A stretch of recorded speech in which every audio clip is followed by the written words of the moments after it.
Hey guys, Weston standing by back for another video, and today we're going to be talking about my pet peeves of Star Wars fans and Star Wars in general.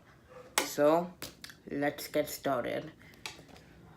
Okay, so my first pet peeve is when Star Wars fans who think they're Star Wars fans say, why did Obi-Wan wear Jedi robes in Tatooine if only Jedi wear them? The part that annoys me is that not just Jedi have worn Jedi robes.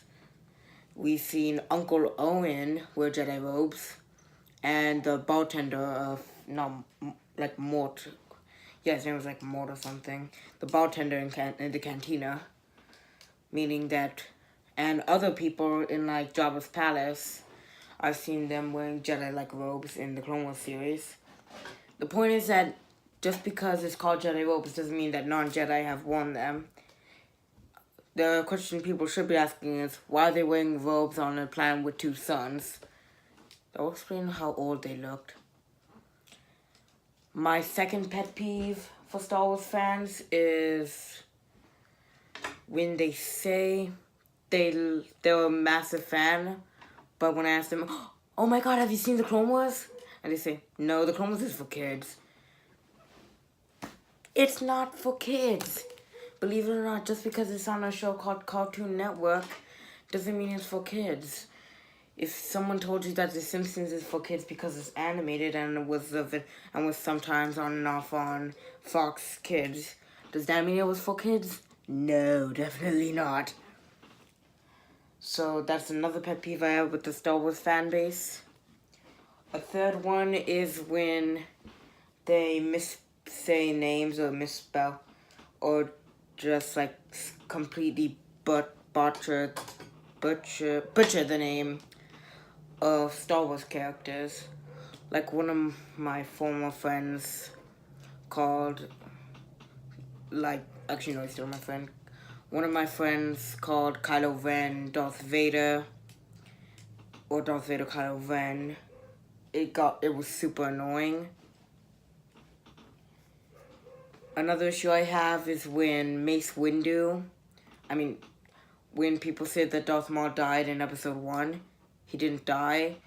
Although I kind of see why you wouldn't, if you were just a casual fan, I do understand why you thought that Darth Maul died by getting chopped in half and pushed down a giant sewer thingy.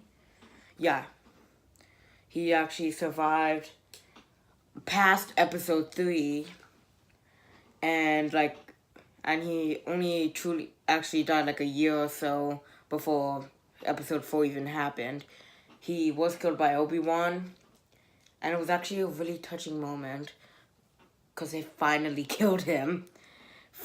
He's been alive since 419, 10, 11, 12, like a lot of years.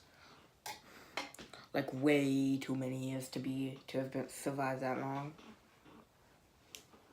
Another issue I have is when they say that they play Star Wars video games, but they haven't played Lego Star Wars 2, because we all know Lego Star Wars 2 for the PS2 is the very best Lego Star Wars video game at all. Not Battlefront 2, not Force Unleashed.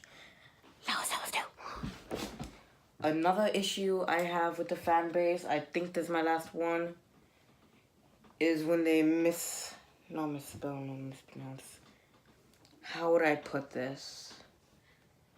It gets me every time.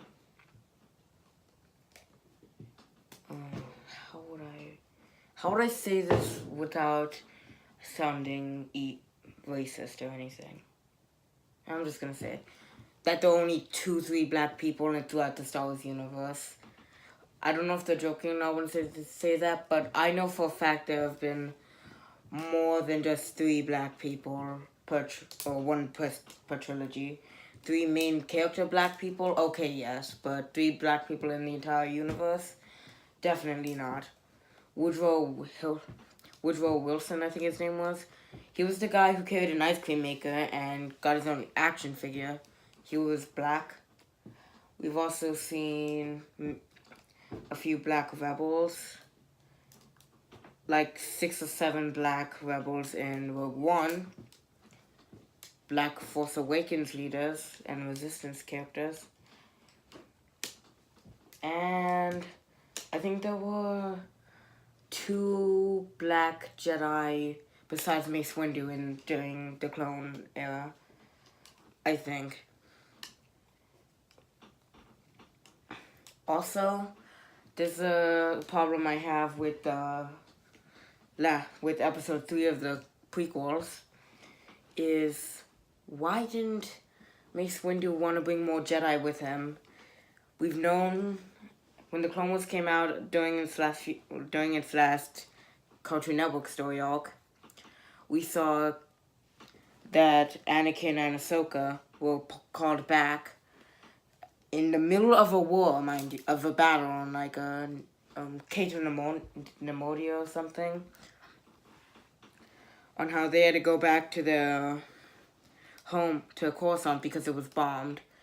Now, comparing the fact that, okay, yes, the bombing was a very bad thing that happened to the Jedi Temple, but finding a Sith Lord is way more important.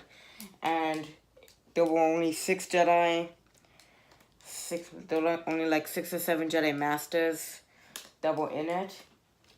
2 stayed behind in the temple, which were Shakti and Jocasta Nu, the Liberian one from episode 2. And the ones that Mace Windu did bring were Kit Fisto, CC-10, Agen Kola, and himself. So why didn't he bring more Jedi with him? Now, there is a slight chance that Palpatine would have killed them all, but that would have bought them more time. Also, they were Jedi Masters. They could have probably bought in Yoda, Obi-Wan, Plo Koon, Ayla Secura, Quinlan Voss, Luminar, Dooley. They could have brought every member of the Jedi Council with them, plus like 6 or 7 other Jedi. But for some reason, Mace Windu only brought 5. I do understand why.